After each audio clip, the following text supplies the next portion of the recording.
Welcome to the Food Startups Podcast, connecting the opaque world of food startups.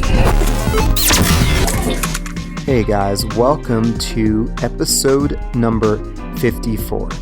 Now, summer is in full bloom. I hope you guys are having a good time, whether you're traveling or staying put at home. Now, I have a quick intro today. I just wanted to let you know that today's interview is with Bearded Brothers. They make energy bars, but this is one of those brands that's coming on that I would call a lifestyle brand. You know, these are some good old boys from Texas who are outdoorsmen, and they really care about the ingredients they put into their energy bars. And as you'll see, they do really well with that type of niche, people that are into the outdoors and are looking for, we'll say, clean energy because of the high quality of their ingredients. So there's so much to learn today. We got almost a 30-minute interview with these guys. So I'm going to go right into it, take some notes. I think you'll learn just as much as I did. Things about how they've grown, how they hire people, how they choose ingredients, a lot of refreshing stuff, as you can see with them growing and becoming a bigger company and maintaining the same integrity that they had since day one. All right, well, I'm bringing Caleb Simpson in right now. Today we have Caleb Simpson from Bearded Brothers. Now, these are snack bars, but they're incredibly high quality. They have an artisanal feel. The ingredients, as you're going to see, are top notch. They're very, very healthy. They have a nationwide brand now. And there's some brothers that enjoy the outdoors and staying fit, and their brand fits perfectly with what they're trying to do. Caleb is going to tell us how him and his brother Chris got started in 2011. Caleb, thanks so much for coming onto the show. To give the listeners an idea of what you guys are about, tell us how you guys got started. Yeah, you bet. I'm super excited to be here and talk with you. So we got started about 5 years ago. Prior to this, I had nothing. I wanted to have nothing to do with health. And my brother-in-law Chris kind of got me into a raw foods diet. And the way that kind of went about is I ended up spending the weekend with him. And at the time, he was 100% like raw vegan, and so that's what I got fed that entire weekend. And just through that, just having conversations with him, learning more about the benefits of raw foods and just how healthy that lifestyle was. I kind of went home after that weekend and just kind of reassessed my own diet, my own lifestyle, and realized I was not healthy at all. And so, almost overnight, I converted to about like an 80%, raw vegan diet myself, and completely vegetarian.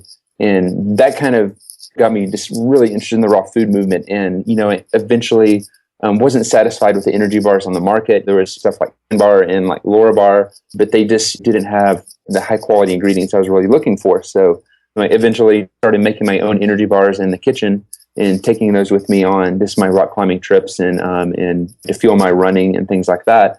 And Chris, my brother-in-law, he also just happened to be, making his own energy bars as well for his travels. He traveled around the United States a lot for his job and being airports. And as you might know, it's really hard to find healthy foods. And at the time, I wasn't living in Austin. Chris was in Austin. I was in Denton.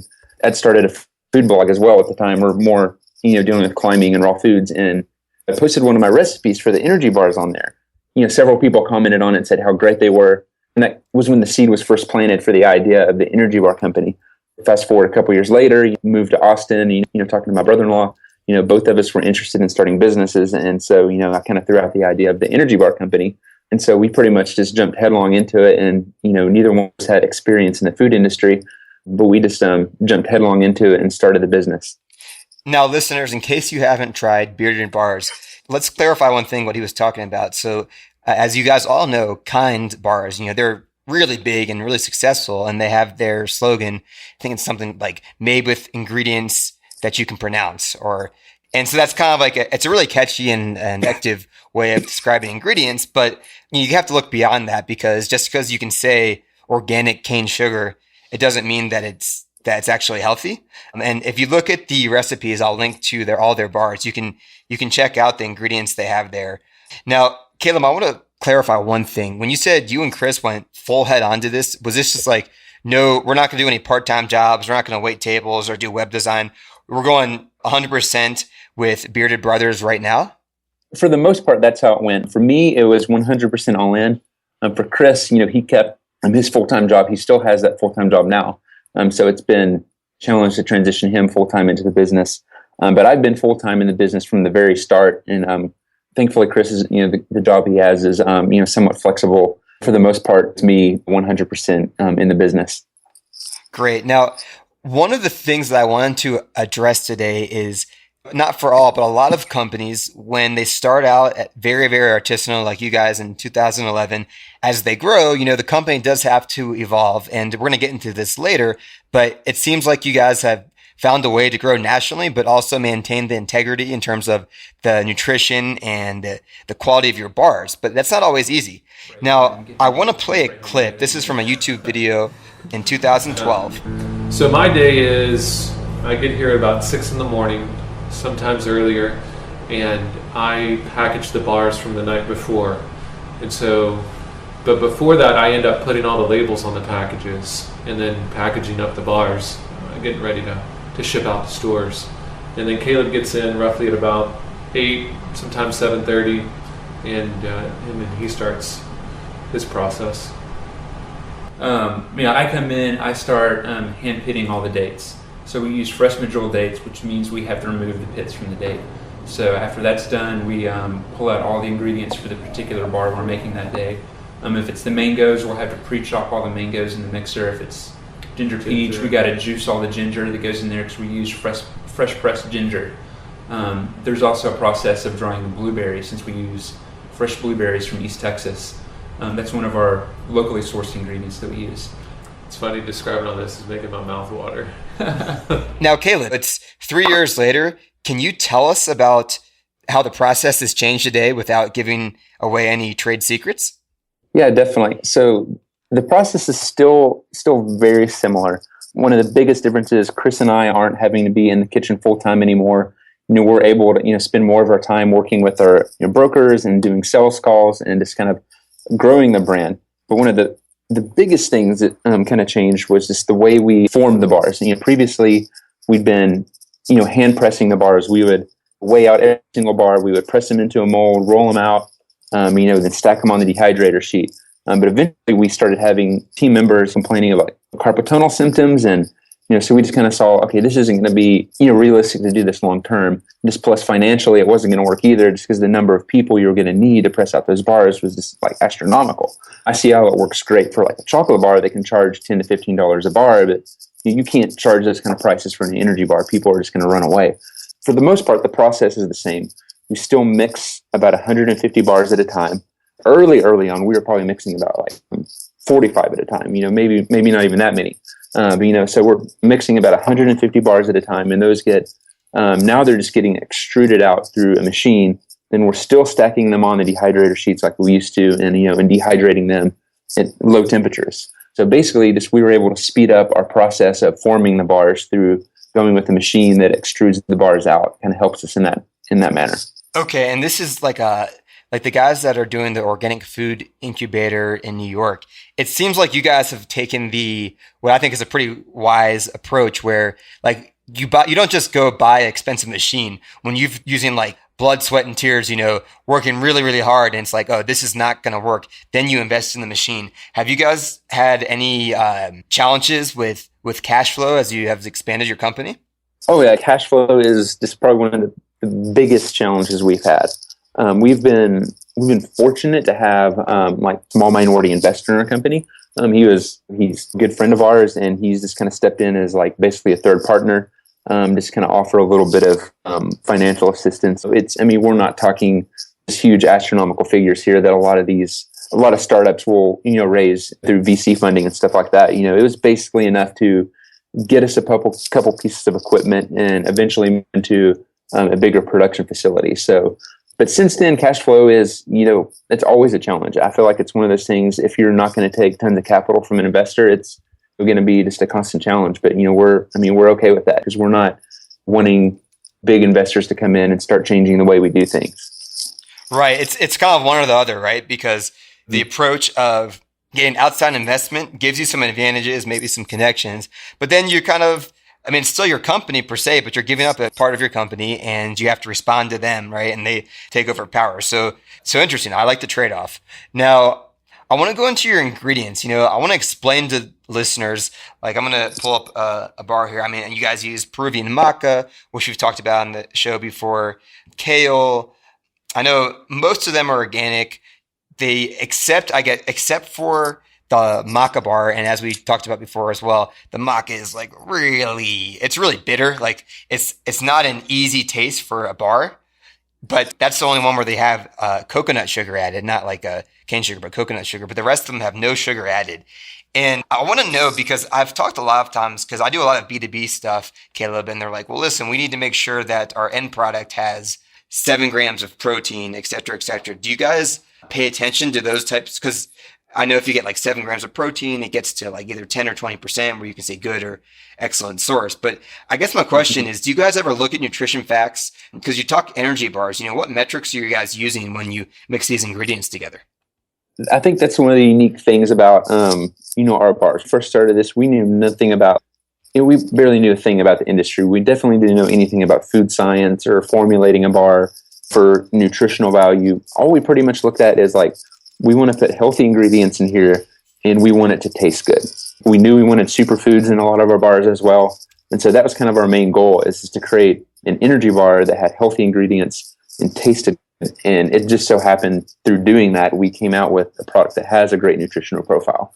And it wasn't even a thing we had to strive for. It just happened naturally because we're using good, healthy, organic ingredients. Gotcha. So when it comes to energy, and this is really true when you think about it, right? If you're putting high quality organic ingredients in there, it is going to give you energy, because that's kind of what food's all about, right? And the way your body's going to process it and everything. So, okay, interesting. I like that. So, whereas like as you're kind of alluding to, a larger company might say, okay, we need to use whatever types of ingredients so we get 4 grams of fiber per serving and 6 grams of protein so we can fit in, I don't know, the mid-priced granola bar category and be slightly above, et cetera, et cetera. Okay, great. Yeah, definitely. Yeah, and I'll say something about that too. It's like, we weren't thinking about price when we started this either. We had an idea in our mind, okay, we want to sell our bars for like $2.50 a bar. Anything higher is going to be ridiculous. Well, I mean, as you might know, it's like our bars are like $3.50 a bar. But what we found out is, as we got further along in the business, like, man, this business won't be sustainable unless we charge a higher amount. So our bars kind of do end up on that higher end of the bar category. I mean, there's definitely bars out there that are more expensive than there's $4 and $4.50 per bar bars out there. And so you can get ours for about $3.50 a bar, which still isn't astronomically crazy. But when you consider the quality of the ingredients going into it, it's like well worth what you're paying. Yeah. I think the value is right there. I'm hoping I'm literally going to be at REI probably tomorrow evening, and I'm doing an East Coast road trip. I'd much, because my mom and dad, they like to buy the Kind bars, but I'd much rather have these bars in the car. So I really try not to eat like McDonald's on the road. And as you know, it's tough sometimes being on the road. I'd love to have these in my car. And even if they're an extra $1.50, or I don't know how much Kind bars are going for, there's no comparison in the quality of what you guys are doing. Now, we touched a little bit on this earlier. You guys have a great loyal following in Austin. You can go online and look at interviews and social media, and they're big in Austin. But what I didn't really know, to be honest, before I got onto the phone with Caleb, is how big they were nationwide. I thought, I knew they had been in other places besides Austin. I knew they had online sales, but it seems like you guys are really strong nationwide. How have you guys been able to replicate brand loyalty where you don't have as much physical presence? Yeah, I think there's certain areas that are definitely a struggle for us. I think like the Northeast has been a little bit slower to take on. The areas like Southern California and like the Rocky Mountain region have been like just phenomenal right out of the gate for us. And I think a lot of that has to do with just kind of our social media presence. Because, just as we kind of look through the Twitter feeds and social and like Instagram feeds, people are posting pictures of our bars. People are like, oh, where can I get these? And so I think it's been in people's mind. It's like, oh, I want to try these bars. And they haven't had the opportunity unless they, go to the website and order it. But now that it's starting to show up in more places, and people are already going to have that brand recognition because they've seen us on social media. And so I think for that reason, it's done really well. And also, I really think the branding itself has helped it do really well, especially like in the Rocky Mountain region, like in Colorado and Utah and New Mexico. It's like, we got this really kind of outdoors vibe to our packaging. Craft paper, it's compostable. Got these two bearded dudes on it on the package. And so I think people really gravitate to it, not only for just quality of the product, but also just the branding itself. So what about your customers, I guess? So are you saying that like Instagram and Facebook have been kind of more almost like 30 years ago what a billboard would be, or have they helped simulate direct sales for you guys, or can you even measure that? It's definitely helped in both. We've definitely seen, some direct sales coming from that. Like with Facebook, it's really hard to gauge that, especially since they keep changing how everything works with that. We definitely see a little bit of traffic coming to our website and purchases being made through there. I mean, really, honestly, though, we're only like 10% of our sales are coming through, the online channel. I think we have a lot of followers who into our product who have maybe never even purchased it before. Whether, the price point may be a holdup, maybe they have to pay shipping, there's no telling what it is for sure, but, we're constantly seeing people comment, like now that we're in like the REI nationally and stuff like that. We'll see people posting pictures with their bar that they bought at REI, the comment to the extent like, oh, I've been wanting to try these for a long time. I can finally get here. We really believe that our social media presence has helped us as we've entered into these new regions because there's people that know about us that have never seen us on the shelf before. And the outdoors theme is key because so we had 2 Degrees Food on 2 weeks ago, right? And they got into like JetBlue and United Airlines, and they have kind of a unique value proposition as well. And so it made me think, obviously, if you go to Whole Foods, there's a lot bigger companies there. The shelf space is it's a pretty fierce competition, right?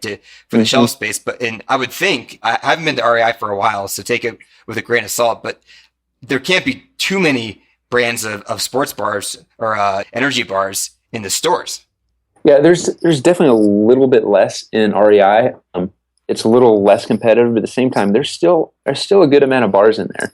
And just from what I've known from working with them, it's just like with any other store. It's like you got to fight to keep your shelf space. It's like if your product isn't selling, they're going to pull it out and pull somebody else in. And I'm sure that's how we got in there. And once our bar landed on the shelf, I'm sure somebody else's went out right out the door. And it's a little bit harder to like promote your bars, I think, for like something like REI, because it's less conducive to like an in-store demo. Like Whole Foods, like you're used to seeing people there demoing product and you go up to it and you taste it. And if you like it, you might end up buying it. Even if you don't buy it then, you might remember that you liked it and try it later on.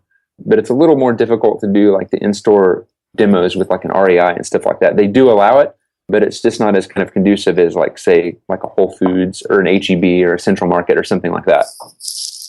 Gotcha. And do you guys do demos nationwide? We do. It's definitely one of those things like we probably don't do a good of job as we could. We've just launched in the Rocky region of Colorado, and I'm actually going to be taking a road trip up there with my family this summer, and we're going to do a whole lot of in-store demos ourselves. And one of the reasons for that is just, as one of the owners of the company, is that we just want to get feedback from people in this new region. It's like, yeah, we know what people in our hometown think of us, but like, we're in this whole new region, so we're going to kind of make it a point to go out there ourselves and do a whole lot of in-store demos. And as we grow, we eventually plan on, using, kind of like broker houses of demo agents to do those demos in the stores. But being a small startup, it's hard to pay for those. It's like, those cost money. So you kind of got to have the growth to, help pay for those. But at the same time, it's like, it's almost like the chicken or the egg. It's like you need to pay for these demos to get people to buy your product. But at the same time, you need the money to pay for the demos to get people to buy your product.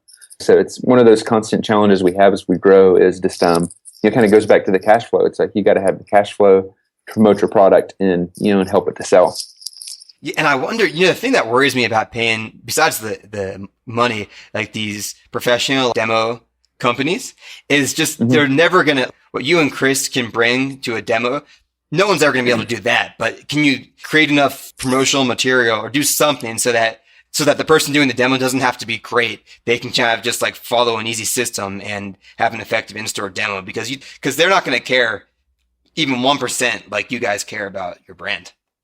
Yeah, that's definitely true. I don't think just having promotional material sitting out is going to help as much as having a knowledgeable person who's passionate about the product standing there talking to the person. So we've had people do demos before us. They sell 4 bars during a demo. It's like, you have to be kidding me. It's like when, Chris or any one of us that works for us here locally, when we do demos, we're selling 4 to 8 cases a demo. Somebody to come along, only sell 4 bars, it almost makes me think they're scaring people away. So, I think it's just really important to I think you get what you pay for. So we've had conversations with several demo companies that charge upwards of like $140 a demo. And that's on top of whatever you pay the store to let you in there. So we're just kind of getting to the point and we think we're going to have to start paying for these high quality people to do our demos because, what we've been doing so far hasn't been working. Right. No, and so this is great. This will lead me into our next question here. Haven't really talked so much on the podcast with companies about this, but as you know, it's incredibly important. You guys have transformed hiring staff, and listeners at foodstartupspodcast.com/beardedbros, BROS.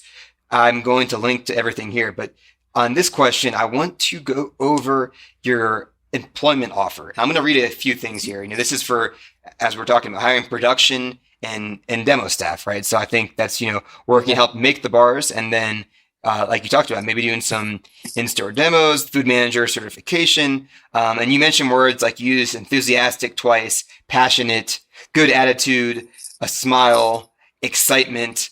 So just reading off this, I don't know if you already filled this position or if you guys are still looking. When you guys post jobs, how many people apply and how difficult is it to find good staff?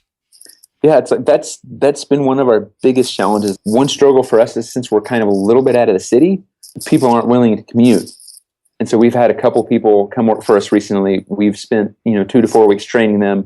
Then they tell us, oh no, the commute's too far. We can't do this. And they bail. And that puts us back to having to fill that position again. But Caleb, really quick, sorry to interrupt here, but how far is, let's just say from University of Texas, Austin, if you drive from there to your production headquarters, how far is it? So from there, it's probably going to take you about 30 minutes to get here. If you're kind of south of in Austin, if you're just south of downtown, that's where I live, and it takes me about 20 minutes to get to the office. And we've had several people who live considerably further than that come in and apply with us, and it just turns out the commute's just way too much for them. So that's kind of one thing when we're starting to look for these people now. We're going to make sure they live close enough where this won't be an issue anymore.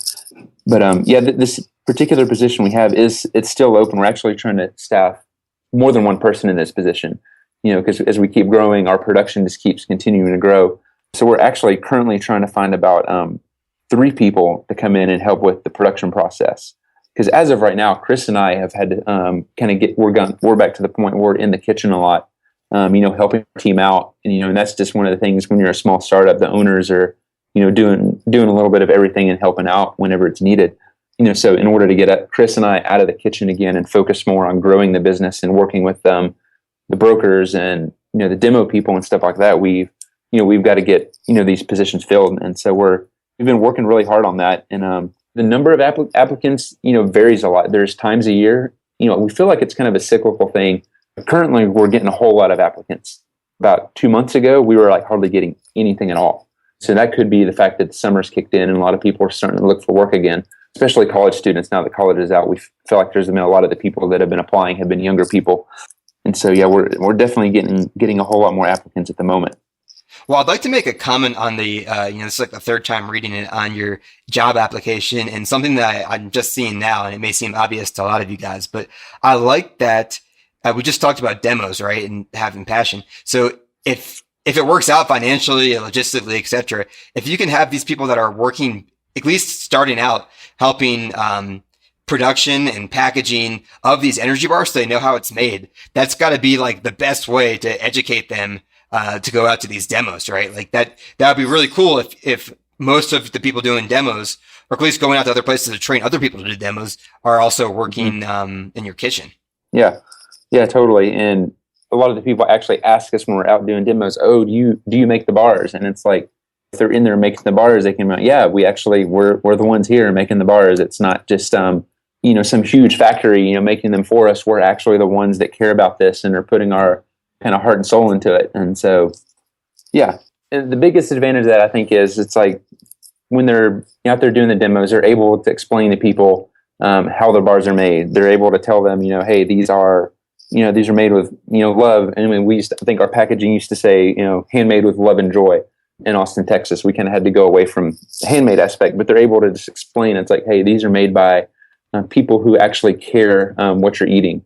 And so they're able to just kind of explain just the passion the owners have and the people that work there have while they're demoing the bar. And I think that's one thing that will, really help the product sell well, is when, people are kind of doing both, because it just shows how passionate they are about it. Right on.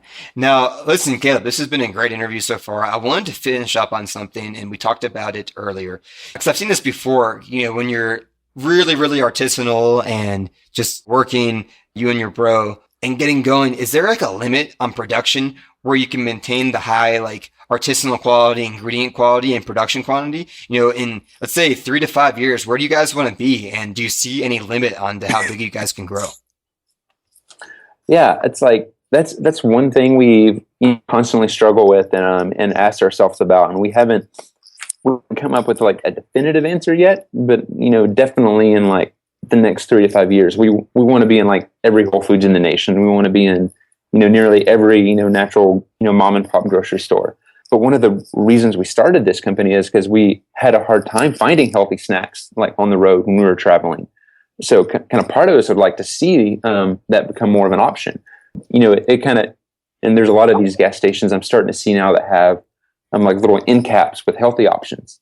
So we see some potential of, kind of growing into that market. But at the same time, as we grow, we want to maintain the integrity of our product.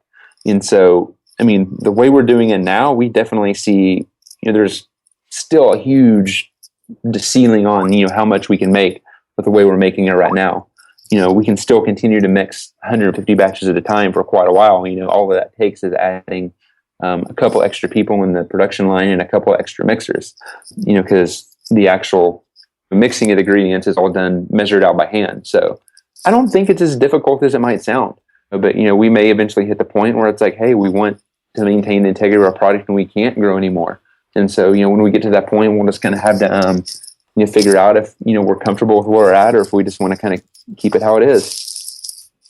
Awesome. Great. Well, listen, I've already mentioned beardedbros.com for bearded brothers. You can find them there, but Caleb actually has a similar project called foodlauncher.net, and he's trying to help solve the same problem that the Food Startups Podcast is, which is really connecting and helping people when they start out in the food industry. Because I know Caleb's been through it and I've been through it, where you're a little guy and you don't have the economies of scale, and it's hard to get meetings and it's hard to get advice, and you don't know about like the certifications, et cetera, et cetera. So please check out his blog at foodlauncher.net.